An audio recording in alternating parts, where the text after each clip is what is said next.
Sponsors for that. Let's hop right into it. Dr. Brett Musson to the show. Dr. Musson, how are you, my friend? I'm great. How you doing, Dave? Dude, I'm doing awesome, man. It's great to see you again. I'm having so much fun with this today because we had you on the show quite a few years ago when you came out with a report that you did when you were back in your doctorate program and the research you put behind it.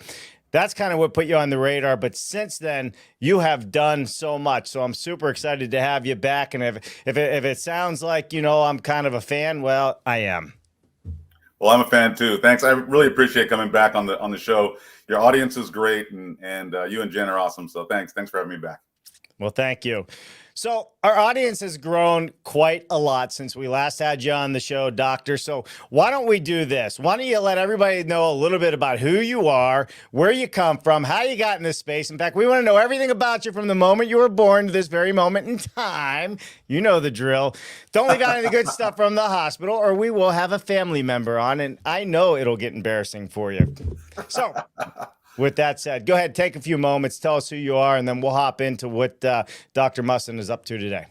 Sure. So I'll go back before I was born. My Oh, no. great uncle Samuel David Robinson, was a developer on the island of Bermuda, and he was a black man who was part of the Bermuda Corporation during slavery times in the U.S. And he built affordable housing. He built the first school for black students in Bermuda. And he's a legend on the island.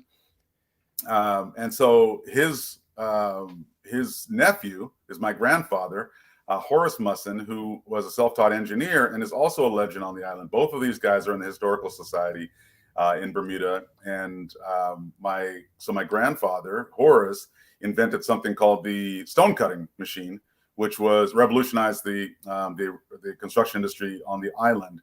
And then my dad, his son, was an inventor who also has patented inventions. And then there's me. So I have the blood thinned out a few times, but I still got that same blood in me. And I am a doctorate specialized in modular construction within the policy environment. And so my doctorate is a doctorate in law and policy, where I studied modular construction and specifically looking at the impediments to modular construction, the barriers.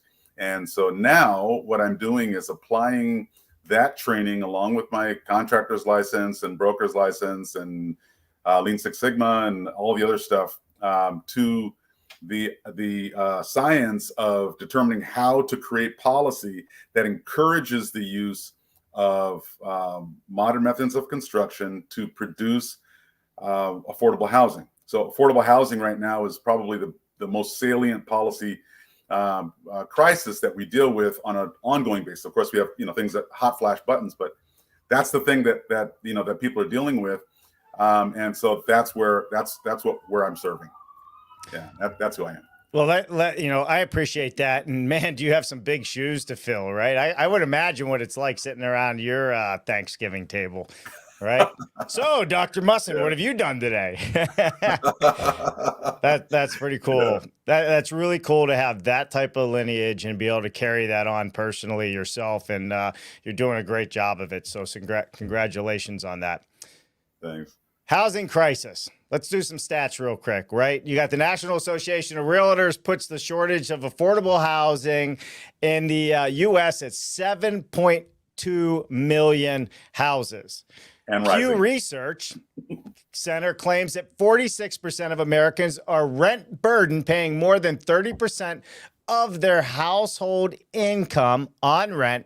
And I got one more for you here. And according to CNBC, the average rent in the United States is almost $2,500. And I read something yesterday that said it was $2,600. So it even went up 100 since then. So yeah. What is your thoughts on this? I mean, we hear the term housing crisis from reporters. We hear it from politicians all the time. It's definitely getting more expensive to buy or rent, for that matter. So, what is the housing crisis exactly, and is there a way out of this? Yeah, so it's the housing crisis is sort of this buzzword, bullet point that and talking point that politicians use. And it's really referring to sort of two things. One of them is just the lack of housing. We're, you mentioned a stat that we're over 7 million units short, and so there's not enough housing for sure. The other part of the crisis is that housing is just too expensive. That's that rent number that you mentioned, but it also applies to mortgages, which have essentially doubled over the last few months as the Fed has raised interest rates. So it's getting even harder to buy a house.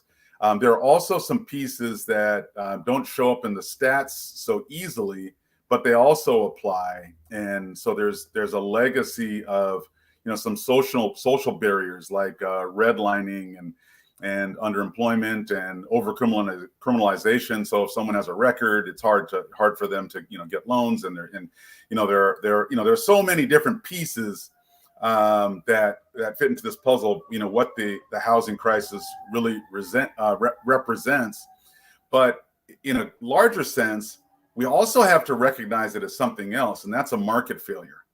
So as an economist, you would look at the market. And you probably remember the supply and demand curve, from from economics class, right? And it's a real simple type deal, right? So the higher the price goes, the more producers want to produce that thing. So if snow cones are selling for $1.50, then you've got snow cone guys selling them. But if snow cones are suddenly selling for $10, that everyone wants to sell snow cones, right? Because you can make a fortune. That's how the market is supposed to work. And then as people rush in to supply, then there are more snow cones. Now they have to compete for business, and the price of a snow cone goes down. That's the way that the market is supposed to work. But it's not working that way in housing. So the cost of housing is high. The supply of housing is low. It should be sucking a lot of producers in to just build as many houses as they can and make their fortune, but they're not. And so that's what we call a market failure, right? And so the housing crisis can be described in a lot of ways, but it's really a market failure. And we have to understand where that market failure is actually coming from. And that market failure, being an economic problem, the place you want to start looking is at cost. And so, if people aren't rushing in to build, it's probably because they're not making, a fortune on it the way that we think that they should. So how to dive just a little bit into this, one, with your research, and I know you researched it, what drove the cost of products and materials through the roof? Because that's one of the side of these things. Everything doubled and tripled, even trucks doubled, gas has gone up double, right? Everything got more expensive over the last few years. And what I'm hearing is that's part of this whole market failure. Yeah, that's certainly part of it. So we saw an acute disruption of the supply chain during COVID, but prior to that, there were also other disruptions in the supply chain. Hewlett Packard introduced something called JIT, just-in-time manufacturing. That was sort of what put them on the map, and everyone saw the benefit to it and became a best practice across industries. That rather than warehousing a bunch of materials that, we have shrinkage in the warehouse and there's people walking off with it, or stale dating where things are no longer, they don't meet code anymore and now you've lost money there, or just the holding cost of, paying, for people to take care of and move your items around and so forth. All of that cost, if you can remove that from the cost of the goods, the materials that go into your product, then you can increase efficiency and so forth. So everyone thought, oh, that's a great idea. It works well as long as the supply chain isn't disrupted. It doesn't work so well when all of a sudden you can't get a microchip and you can't build a car anymore, right? And so, so we some of these things we learn by through experience, that in certain industries, especially ones where the supply, like in construction, where the supply chain is not as it's a very long tail. So you take a 2x4 and you think, oh, that's easy, get a 2x4. Okay, but that came from a kiln where lumber was dried, where before that it came from a mill, where before that it came from a logger that brought brought those logs down a river, and before that, it was someone who was harvesting logs, and from before that, it was someone who was actually growing those trees. And so it's a very, very long process. The 2x4 that you're using started as a product years ago.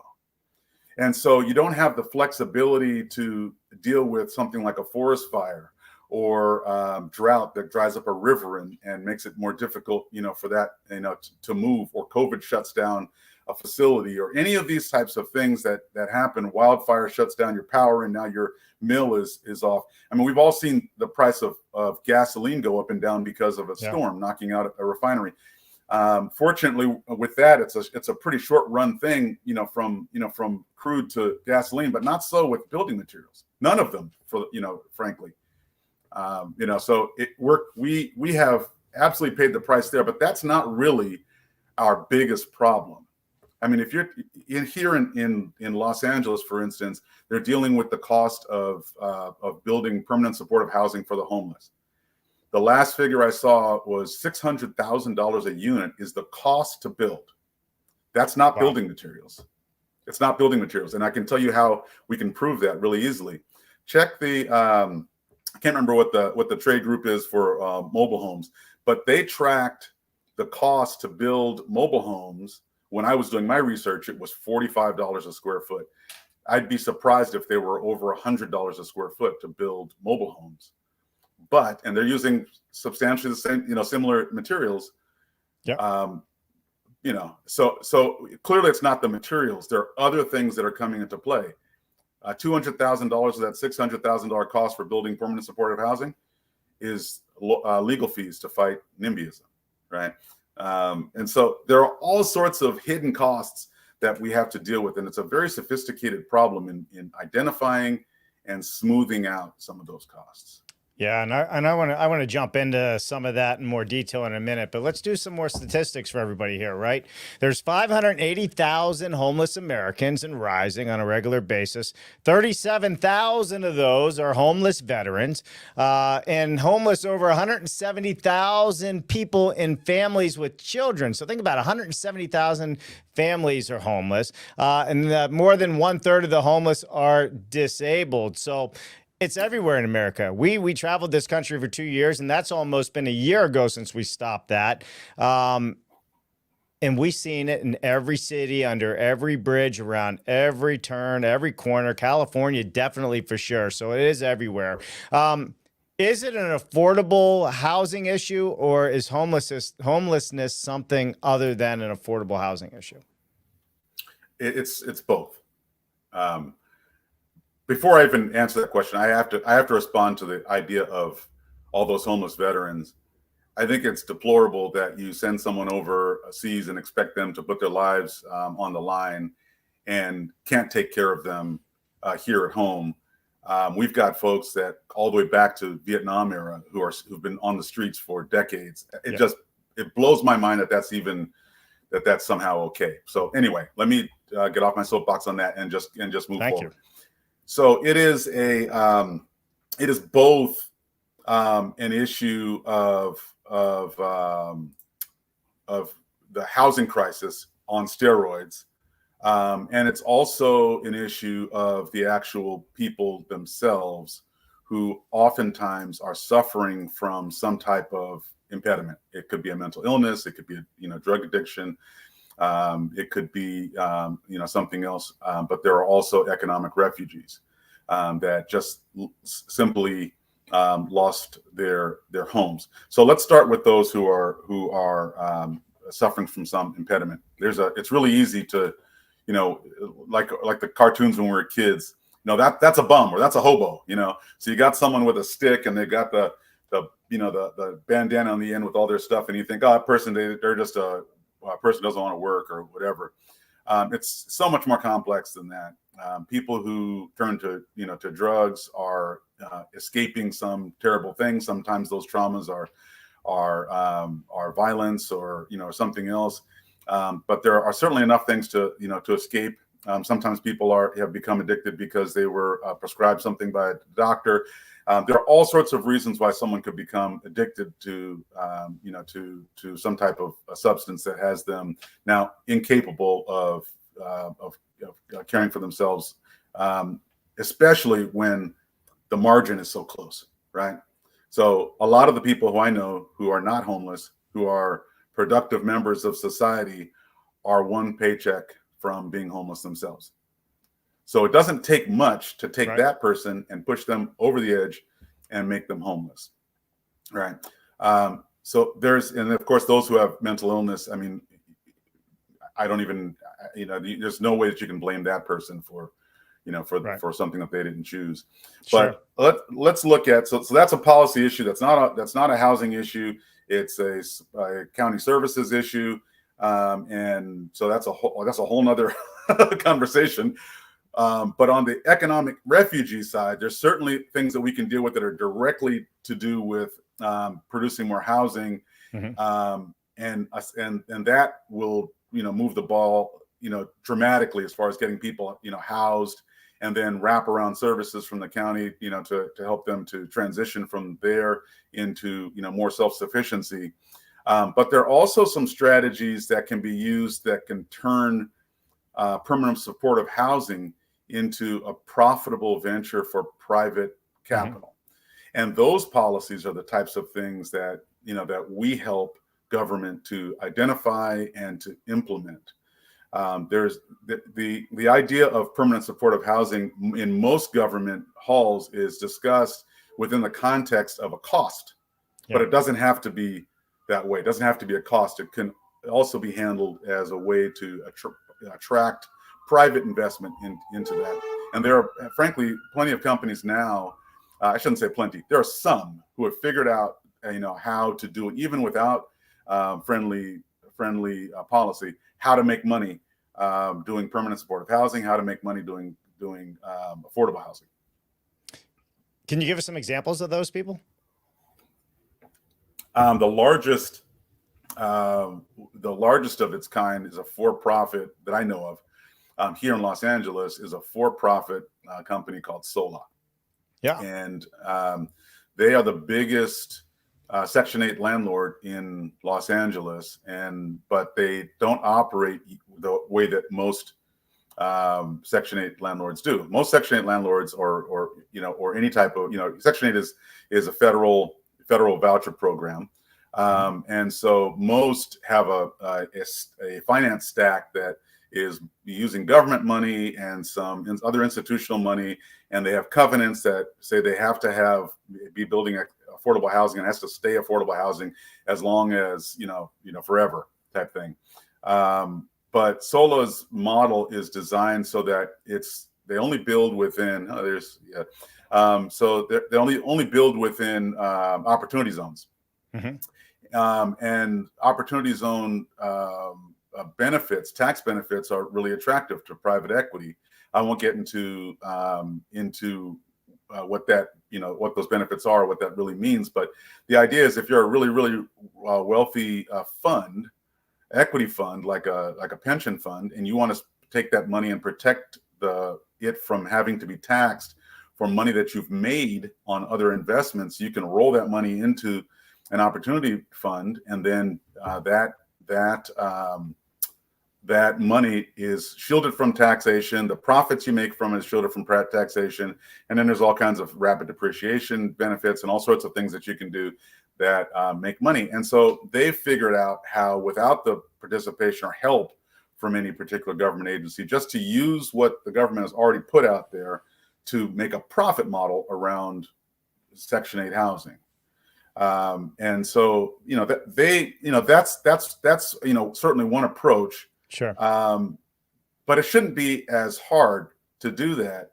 Martin, who's the CEO, is a guy who went to Wharton, and so he's got the fancy finance degree, and figured out how to create this fund and raise capital and all this kind of stuff. He's the exception to the rule.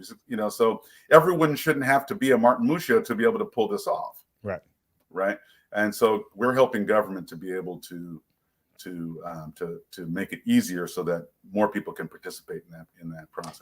And I think that's exactly what I love about what you're doing is you're looking at the entire project process of what's happening. Project's not the right word. Process of what's happening, like companies like, you know, Solon and others.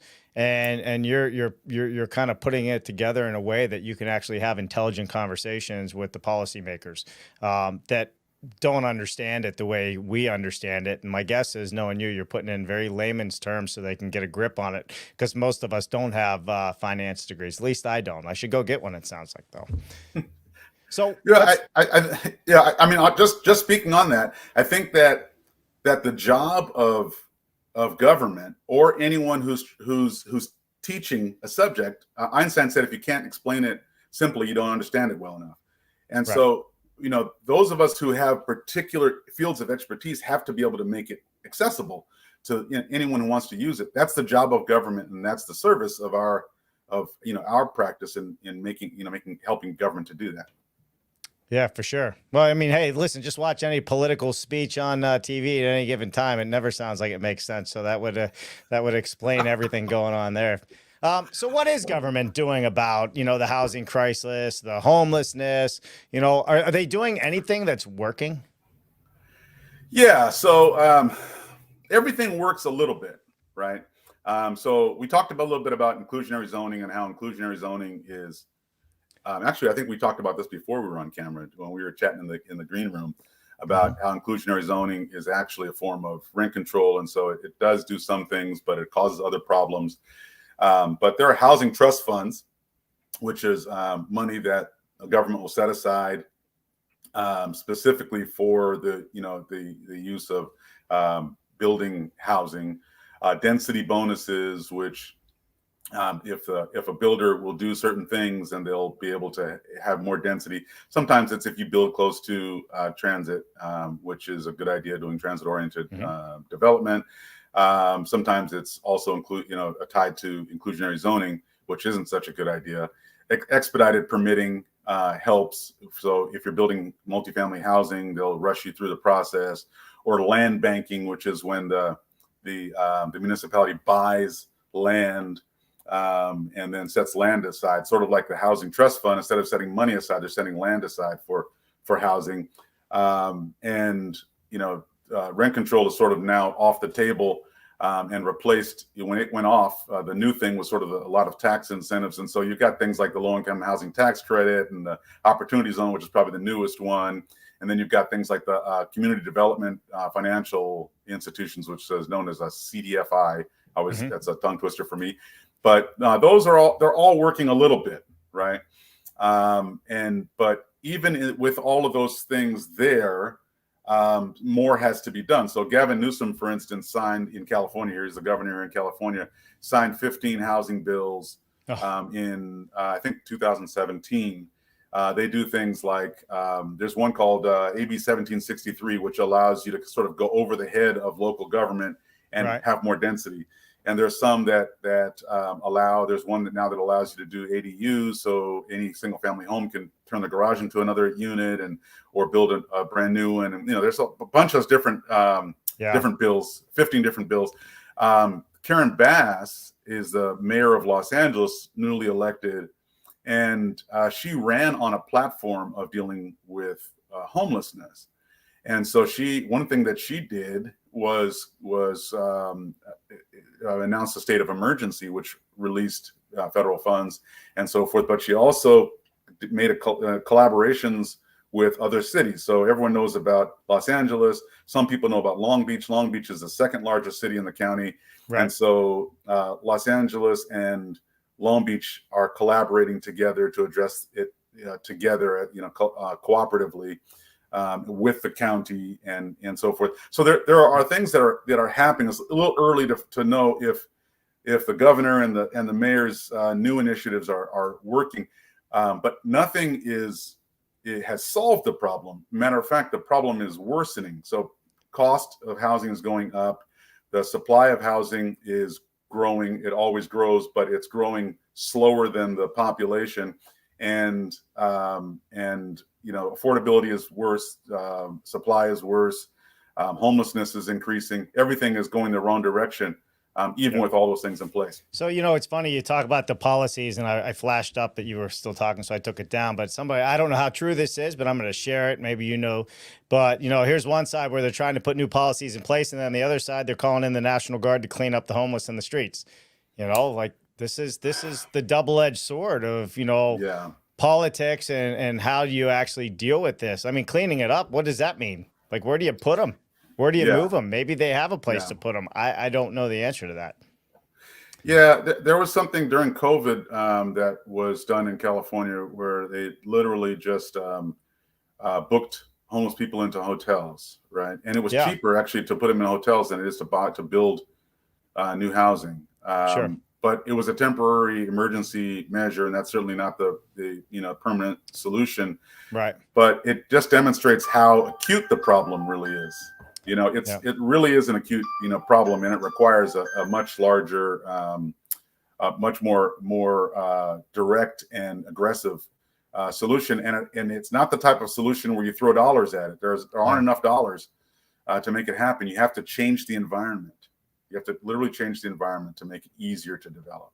Well, we're going to go to a couple comments here real quick. And then I think at that, we can talk a little bit more about what the government should be doing. And I think we can wrap it up with that. But let's say hello to a few people. Buzz is in the house. He's in Florida. Well, that's a heck of a lot better than being up north in the cold.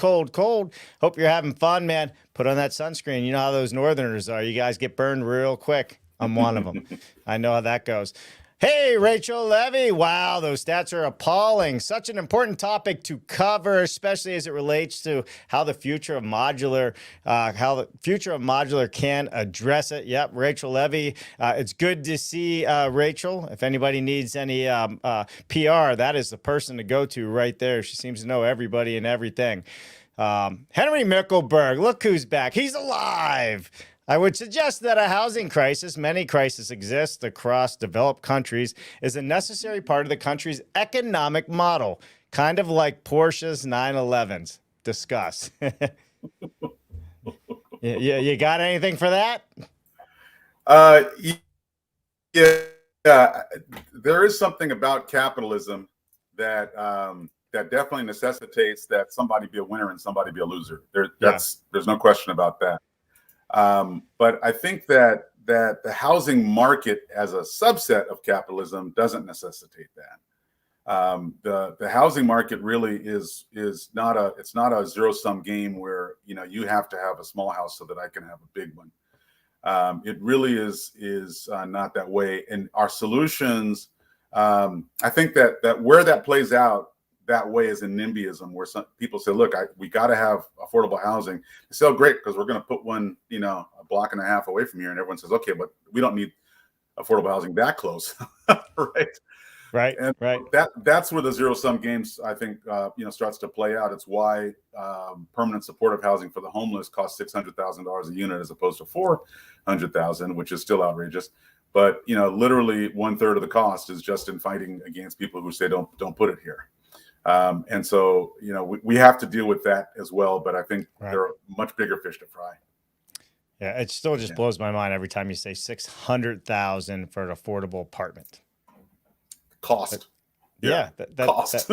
That doesn't even make any sense. I mean, here where I live in Pittsburgh, right up the street, you can still buy a 2,700 square foot home for $500,000.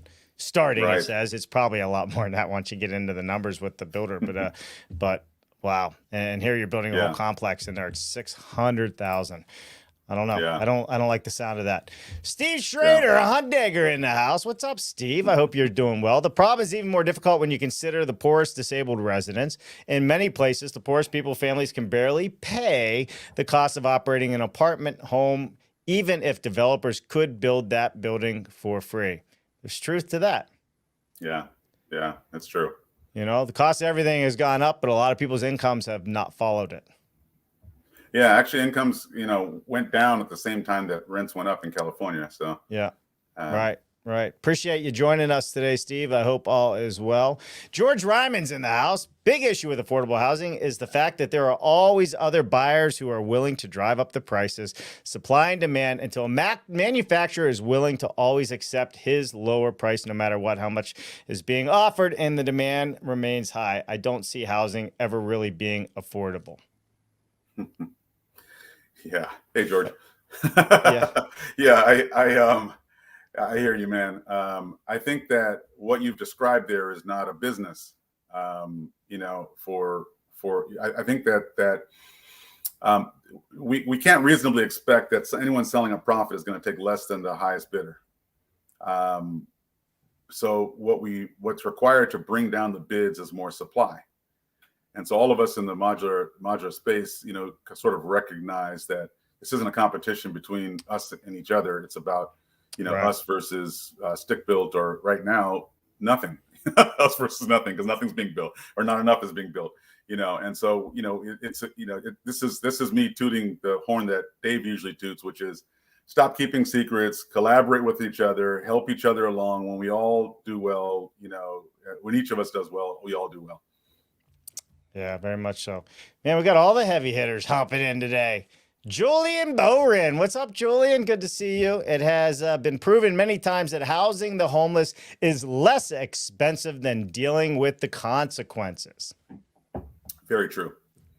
Very true. Especially when you take, you know, if you take the cost besides just the hard financial, you know, cost, dollar to dollar cost, and you take the human cost of having a person outside on the street. We talk about mental illness being one of the causes of homelessness, but it's also one of the results of homelessness. So you can start with someone who's an economic refugee and you leave them on the street long enough, and they're now also dealing with mental illness because of the trauma of homelessness.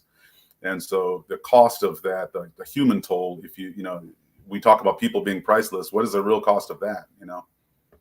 Right. Yeah, for sure. Julian, always a pleasure when you join in the comment section. Thanks, my friend. I hope all is well with you.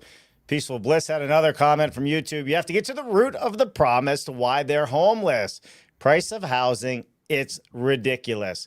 You know, I put that up there, Dr. Musson, because I'm in the market for a house. You know, we sold our motorhome. It's sold in less than 24 hours. People transferred money into the bank. And then I said, oh my God, I have nowhere to live.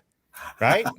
That's kind of what happened. And then I'm in panic mode looking for a place to stay. And, you know, fortunate enough, we found a townhouse here in Pittsburgh. But now that we're on the market and we're looking at where we're going to live permanently, or am I going to invest in a house? Does it make sense to rent something or buy something and rent it out? Like, there's all these equations now running because the cost is so high. Sure. I live and breathe this industry, you know, and we used to be builders. It's super expensive. I even look at it and it's hard for even somebody like myself that's in this business, living and breathing and knowing all the people that build. I can't even afford it, man. Yeah, no, I totally agree. It's, you know, it's gotten out of hand. Yeah. And that stat, you know, about the cost of regulation being, you know, 41% of the cost of development. When you consider you're looking at something and you can't afford it, what if you could reduce the price by 41%? Right. You know, now all of that 41% isn't waste. You know, there's, you know, the municipality does have to charge for inspecting, you know, inspections and, you know, and the engineers looking at your plans and all that sort of thing. But, you know, there's so much fluff in there and so much that really just operates as a deterrent for someone to build a home for you. And, you know, even if you wanted to build your own home, you know, it would cost you a fortune, even as a builder, being a builder yourself, you know? Well, that's exactly it. So, I mean, if the builders can't afford to build even for themselves, I mean, think about what that's saying, right? Because you don't get retail, you get direct costs when it comes down to that. Well, let's keep moving on. Look at that. Alistair Sawyer, all the way from Vietnam in the house. What's up, Alistair? Complex subject, need blended solutions. High density can come slums if not planned well. Low cost can drive a low quality, which we don't want. Affordable housing should be buildings that have standardization to create lower delivery costs through repeatability incentives, and developers with lower construction funding reduce contractors' taxes on affordable housing and many more permutations that can be debated. And if you're wondering why I read this out, everybody, they don't always show up on all the platforms we're at. That way people are in the know on this conversation. And this is going to be a podcast soon, and you can't read them on podcasts. So there you go. What's your thoughts on that? I think that's awesome, and congratulations on selling the motorhome too. You know, I was kind of jealous on that. I was like, man, that looks like a lot of fun.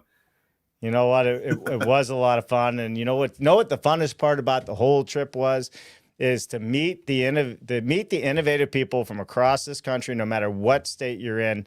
Everybody's trying to pull and push in the same direction. And it just drives me and Jennifer and, Dave Cooper Live in general just to push even harder that all of you can all connect. Because if we can all connect, we can do a lot more together for sure.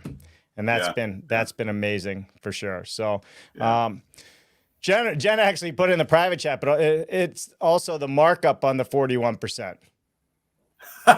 Yeah. Well, if you think about, so that's an important point, but think about it this way too. So a lot of that cost of regulation is front loaded into the project. So your entitlement cost, for instance, which is the second largest chunk, right? 11% of your cost of development, which is part of the 41, is the cost of the latest changes, 10 years, worth of changes. So, we're moving in the wrong direction. It's getting more and more expensive.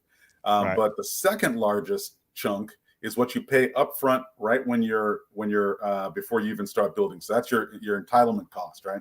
Yeah. So if you think about it this way, that's paid for either out of cash or you're paying for it with a high interest construction loan before you even break ground. And it's early cost for returns that come later in your pro forma, which means it's much harder to make up that cost because it's so early in the process. It's before you take your first, it's in year zero, before even your revenue from the year one, right? And so if you understand discounted cash flows, the early money is worth a lot more than later money. It's kind of like me saying, I'll give you $10 today versus I'll give you $10 in 2 years. Right. Obviously today is better. And so, these part of that issue, and, Jennifer hits the nail on the head with that one. Yes, Jen, I called you Jennifer. It's markup. It's not just that 41%. It's that stuff costs you more. You have holding cost, and the cost of capital. Right. It's just insane. It gets worse and worse and worse.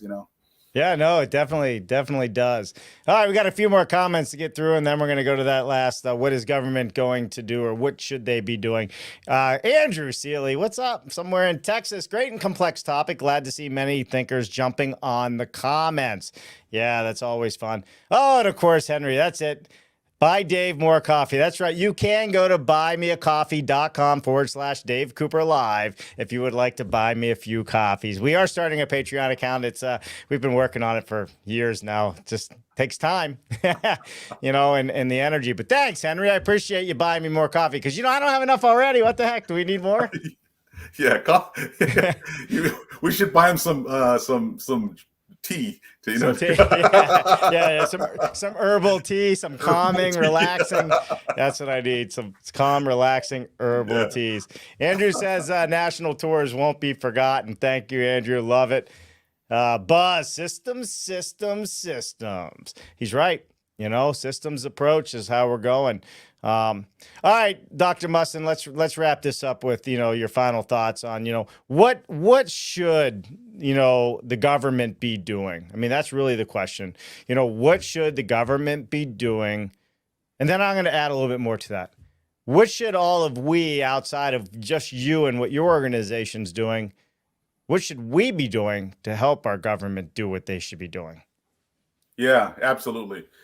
So I would say that I answered the question about what government is doing with the idea that everything works a little bit, right? And so there are some things that we should definitely be doing more of, for sure.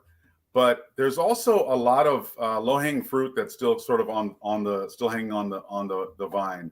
And so you read my 2020 research, and in the conclusion, I talked about the Shannon and Weaver communication model from Bell Labs, and how I believe strongly that our industry suffers from that, where the model is it breaks down. You got someone who's got a message and they're trying to send it, and someone over here is trying to receive it, and it's not just that simple. You have a mode of communication, and you're encoding their message and decoding the message, and then there's interruption and interference, and so all of these things have to be taken into account.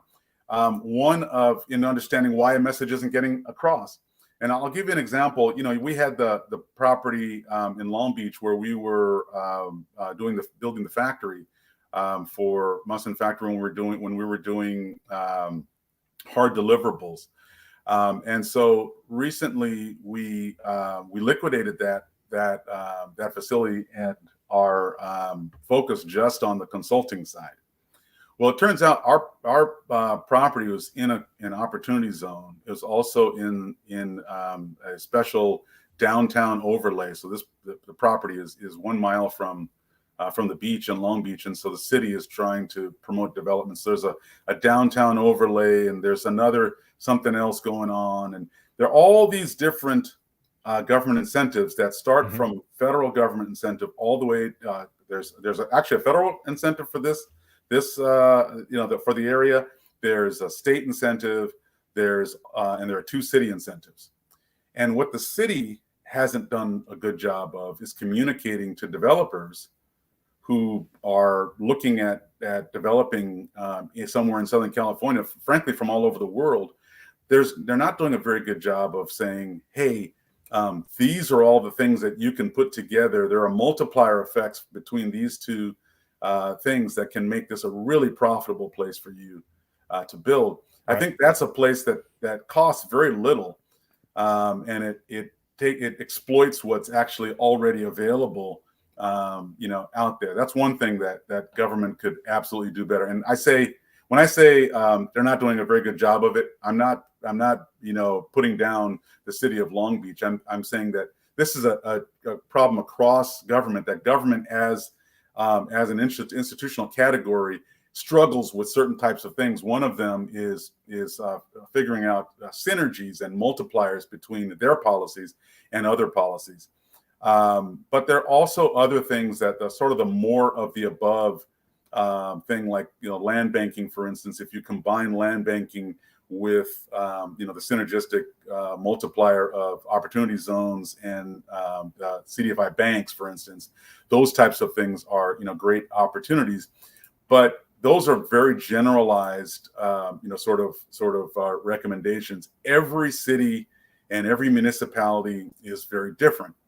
If you think about for instance Los Angeles County has more population than most states in the United States. And so the issues around housing are different here. When we talk about permanent supportive housing costing $600,000 a unit, it sounds ridiculous in Los Angeles, but it doesn't sound as ridiculous as it does to someone in the Midwest.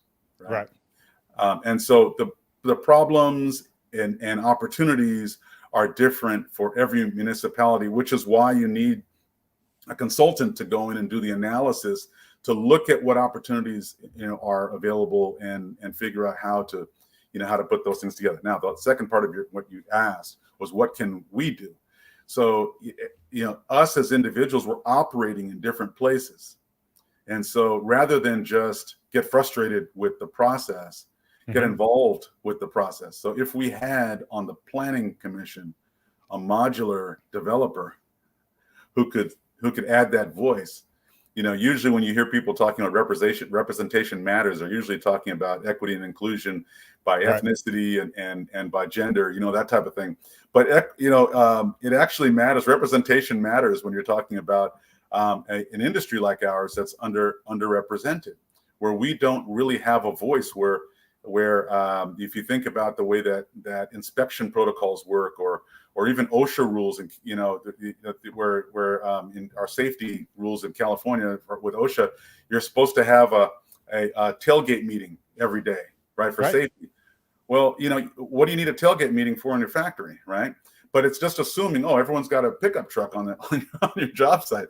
But it's because nobody's there at the table to say, hey, that's not the only way to build. And it may not be even at this point, the best way to build anymore. So those are my recommendations for what we can do to move the ball. I heard it. Just get involved. Get involved. That's the t-shirt, right? Just get involved. That's how we do it. Find out locally how you can be involved in this conversation. Yeah. All right. So let's see here. A couple more comments real quick. Hey, Greg Ugaldi in the house, DC Live, and Dr. Musson are sharing valuable information. Well, hey, Greg Ugaldi is somebody you should be talking to, Dr. Musson, if you're talking about policymakers. Absolutely. Just saying. I know that guy. Yeah. I'm going to read Julian Boren's comment, and then I'm going to let everybody else know in the comments that it has caused a big conversation going on. So I can't read everybody's, but I love the fact that the conversation is going. So Julian says the free market will not be the solution. Unfortunately, it takes government intervention to solve a problem where there is only cost, no possibility of a profit. Now, I don't know if you have an opinion on that, Dr. Musson, but there's quite a few people in the comments that have an opinion on it. Yeah, I think that we have to be careful when we say government gets involved, because we don't necessarily need government. Matter of fact, we don't want government to just put money behind it, because there's literally not enough tax dollars to build, the housing that we're short. We're talking about 7.5 million units short. Nobody wants to see the government just pay for 7.5 million units. And that only covers what we have today, and we're getting more short as we go. So the government getting involved is really about how does the government make it profitable for private equity to build. And it's a problem that's increasing. Let me just drop this one quick nugget on why we can't catch up. So the baby boomers were the biggest generation, right? But the baby boomers also had more money and more safety than previous generations, and more longevity. They had more kids than two, and their kids survived, which is new in America, right? So now their kids' generation is even bigger than the baby boomers. Right. We used to worry about the baby boomers moving through society. Now we're talking about their kids who need housing, and the baby boomers are still alive, living in their homes.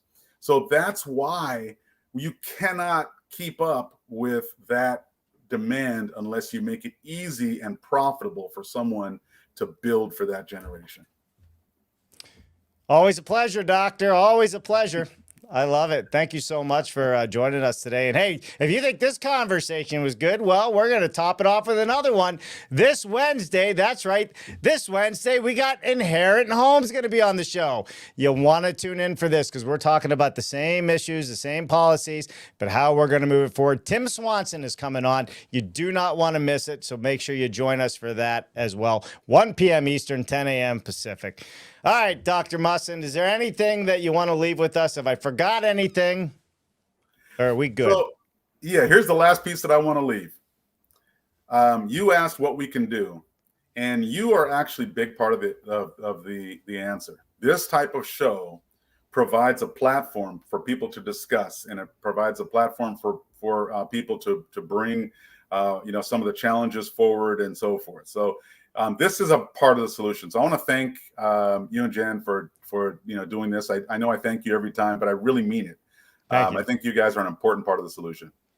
Well, we appreciate it. We're just out here delivering all the message and talking about all the hard work people like yourself and everybody that's in the audience today as well that are doing out there. So many thanks. Love you, bro. Appreciate you all the way.